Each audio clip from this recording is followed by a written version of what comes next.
o que tem muito claro é... O Atlético era... Eu já estou falando era por causa do SAF. Era um clube muito endividado. E o que eles falaram a prioridade é diminuir a dívida que é a que enforca, que é a dívida com o banco, que o juro vai te morder. Sinceramente, eu, como penso no Atlético, não no Atlético campeão em 2024, 2025, tudo, mas penso no Atlético que gostaria que meu neto visse, eu prefiro que seja assim. Claro. Que eu prefiro que ele sobreviva. Claro.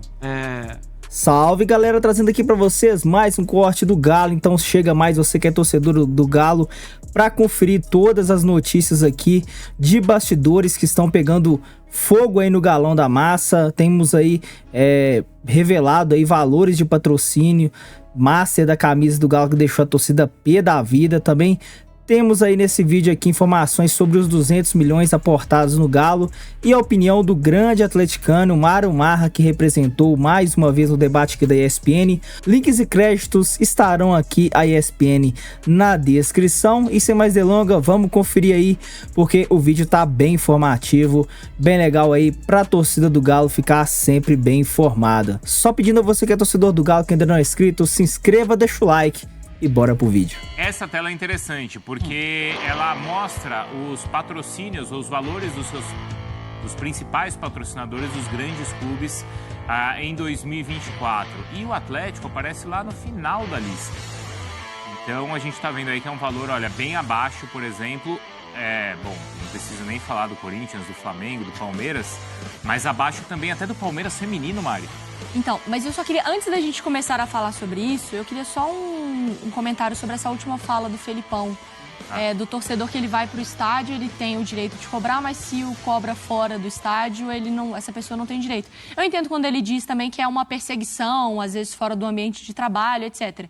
Mas o próprio Atlético afasta os seus torcedores do estádio. Eu estava aqui pegando os números, vou até ler para você, e aí eu quero ver se é justo um torcedor não ter o direito de opinar no clube que ele ama, porque ele não consegue pagar o ingresso. Inter e Grêmio, o ingresso mais barato para o sócio foi R$10 e o mais caro R$96. Quem não é sócio pagou entre 40 e 120. Atlético e Ipatinga, o mais barato, 35 para os sócios e o mais caro, 191. Para quem não é sócio, fica entre R$100 e R$383 o ingresso.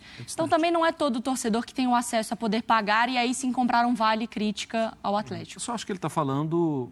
Da perseguição ali no ambiente de aeroporto, desse momento. É verdade. Que não deixa de ser um susto. Sim. Né? E porque foi um conflito, um desentendimento que ele viveu recentemente ali, né, de uma cobrança. Assim, eu não acho... a gente falou sobre isso aqui.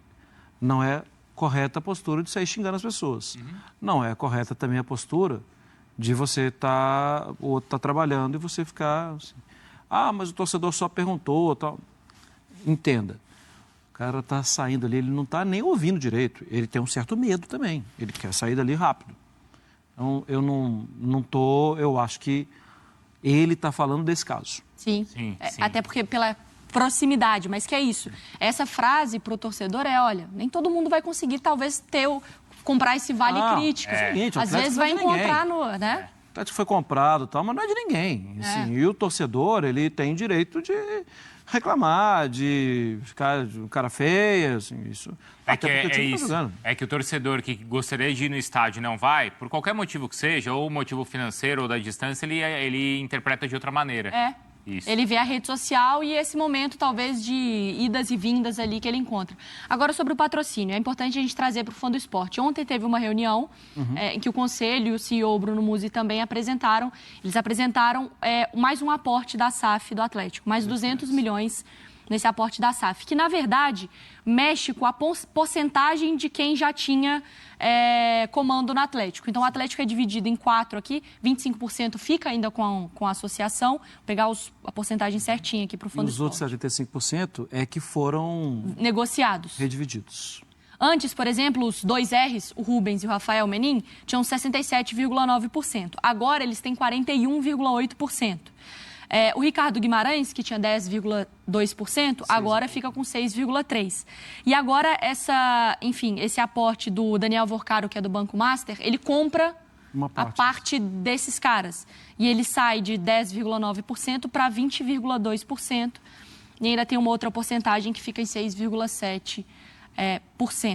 Esse dinheiro vai ser utilizado para instalações contratar jogadores para a base, talvez fomentar, e nas estruturas também, do CT, né? O campo 5, 6 e 7 do Atlético. Só que um outro debate que gerou, Marra, foi a questão do patrocínio. Com uma casa de apostas, com a Betano, que o valor sai de 14 para 18 milhões. E que aí o torcedor está chateado porque é um Atlético que tem salários astronômicos, se for olhar na folha de pagamentos.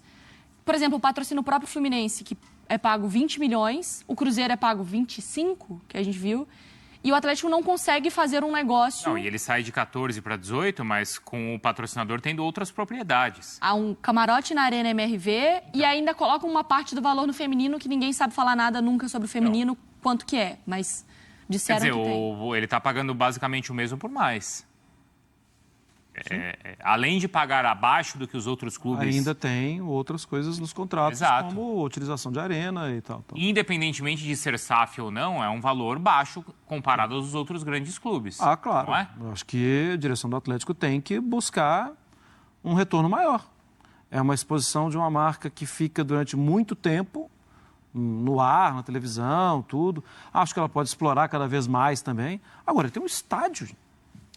Um estádio que dá uma visibilidade o tempo inteiro. Que dá para debater até a questão de naming rights, de quanto... Assim, eu queria jogar para você também, Prates, porque a sensação que a gente tem é que a SAF a gente tem menos rastro para poder fazer uma avaliação. Mas esse é o lado negativo da SAF, porque é o seguinte, quando o clube é associativo, a gente discute aqui em relação ao poder de conselheiro inábil para palpitar e para falar sobre um assunto que ele não domina, mas bem ou mal, é o conselho ali. Bem ou mal, talvez o associado tenha mais informação. A SAF é uma outra realidade. Ainda mais a SAF do Atlético, de pessoas que fazem parte da diretoria, conhecem o clube há muito tempo, que participaram nos últimos anos ativamente de investimentos do clube.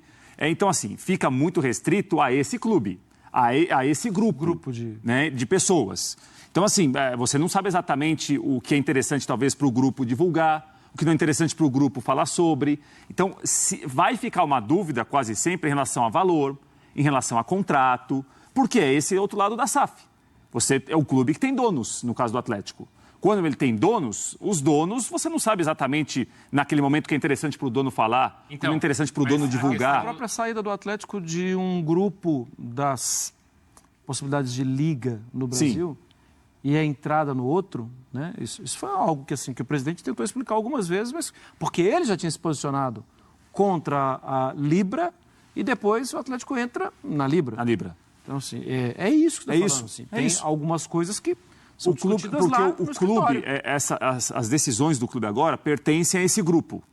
Né? Esse grupo de 3, 4, 5 pessoas. Esse grupo define tudo. Então, mas qual é o objetivo? As diretrizes todas passam por eles. Grupo? Acho que essa que é a questão. Isso, Bruno. Qual é o objetivo? Porque tem SAF que você entende. O objetivo é você vender jogador. O objetivo é você fazer parte de um grande grupo com vários clubes no mundo. Ou às vezes nem é objetivo. Qual é o método de trabalho? Isso, né? Exato. Não necessariamente objetivo. É conquistar título, tá? Mas essas pessoas, elas têm competência para isso ou não? Eu acho que não está claro qual é a linha, qual é o caminho, onde o Atlético quer chegar e por qual caminho ele quer ir. Porque, assim, quando a gente pensa nas SAFs, a gente olha... Boa ou má, tá? Porque, por exemplo, a do Vasco não é que o torcedor tá amando a 777. Tem suas questões. Mas existe uma linha. Fala, a gente não vai contratar de qualquer jeito, não vai ter jogador mais velho, a gente vai priorizar jogador mais novo e a gente tem esse processo de contratação. Bem ou mal, ele entende ali o que o... Paciência. E tem outros clubes para poder dar uma olhada no método, se é bom ou se é ruim. No John Textor, a mesma coisa. Bahia, com o Grupo City, mesma coisa. Cruzeiro. Red Bull Bragantino. Cruzeiro. Que é diferente, né? Diferente. O Red Bull nesse grupo, mais um clube empresa, né? Mais um clube empresa, mas tem um rastro para você entender. O próprio Cruzeiro, que já tem um outro clube e é falado o método. O Ronaldo, quando ele chega, ele fala, é assim que estamos trabalhando. Não vai ter isso, vai ter isso. Não vai ter isso, vai ter isso. E é trabalhado. Do Atlético, a gente não tem. Não tem. Eu não sei se eles querem contratar jogadores jovens, se é ganhar títulos, se é serem feitos. Isso foi falado, né? Assim, de rejuvenescer o elenco e tal. O que tem muito claro o Atlético eu já estou falando era por causa do SAF. Era um clube muito endividado. E o que eles falaram a prioridade é diminuir a dívida que é a que enforca, que é a dívida com o banco, que o juro vai te morder. Se você deixa de pagar, ele vai te morder e a dívida que era X vai ser 2X, 3X e não tem como parar. Esse processo foi falado que era a prioridade. Sinceramente, eu, como penso no Atlético, não no Atlético campeão em 2024, 2025, tudo, mas penso no Atlético que gostaria que meu neto visse, eu prefiro que seja assim. Claro. Que eu prefiro que ele sobreviva. Claro. É duro, porque você pensa, ele vai deixar de ser competitivo? Cara, se for esse o preço, sim. Por quanto tempo? Mas eu quero que meu neto tenha a oportunidade de ver. Sim. Então, se é desse lado, estamos juntos.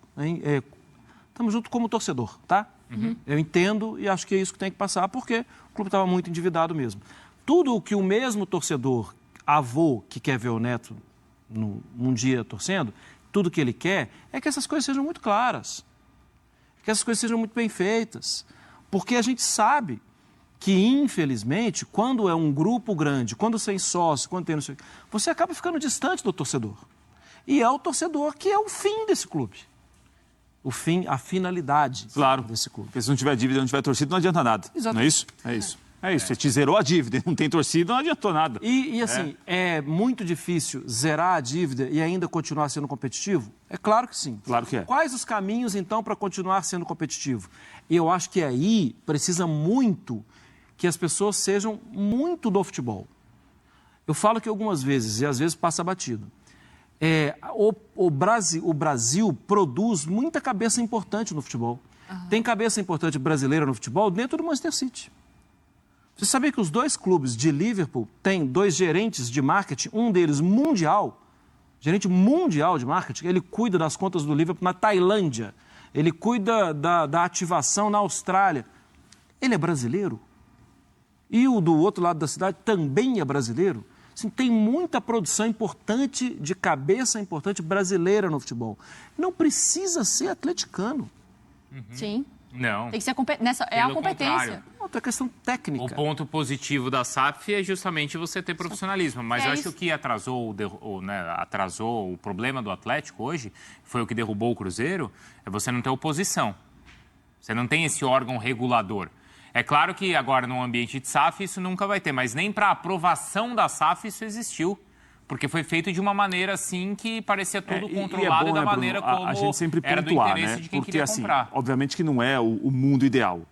Muitas vezes a gente observa que grandes empresários, quem tem um grande poder aquisitivo, ele não é um abnegado, por mais que ele seja apaixonado pelo clube.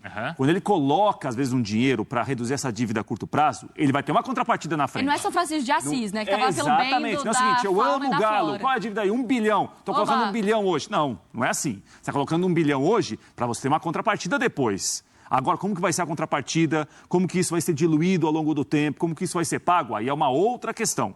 Porque aí tem que ver o que isso vai trazer de prejuízo ao clube, o que isso pode pesar daqui a médio e longo prazo, por exemplo. Né? Então, assim, tem uma série de coisas que a SAF talvez não consiga explicar, ou tem explicação, mas não vai divulgar. Então, a gente vai ter de ver agora com esse grupo que comanda o Atlético, o que eles vão pensar daqui em diante. Muito bem, galera. Algumas coisas da SAF do Galo aí acabam não batendo, mas a gente está vendo aí o Galo tendo o esforço aí, né, de abater as suas dívidas para ter um clube no futuro aí mais saudável, né? Então eu também concordo com o Mário Marra aí, que eu prefiro ter um clube aí, né, saneado e no momento ali às vezes até não competir pelo título, né, do que no futuro aí arriscar de não termos nada, né? Eu acho que, na minha opinião, o que falta, né, nessa SAF do Galo é uma aproximação maior com o torcedor, é jogar realmente a real, né? Que a gente aí nos anos iniciais aí, né, desse envolvimento aí mais pesado dos meninos aí, nessa ajuda dessa reestruturação do Galo, foi que o Galo, né, ia ter ia continuar a ter times mais competitivos para continuar brigando aí pelas competições, agora 2024, que só chegou aí Scarpa como reforço. Pela ponta direita ali a gente tem o Alisson agora, que tá subindo da base, mas não pode jogar, na minha opinião, toda a responsabilidade no garoto. mas tem que realmente sim, tem que dar mais minutagem, mais tempo aí para ele mostrar o seu futebol.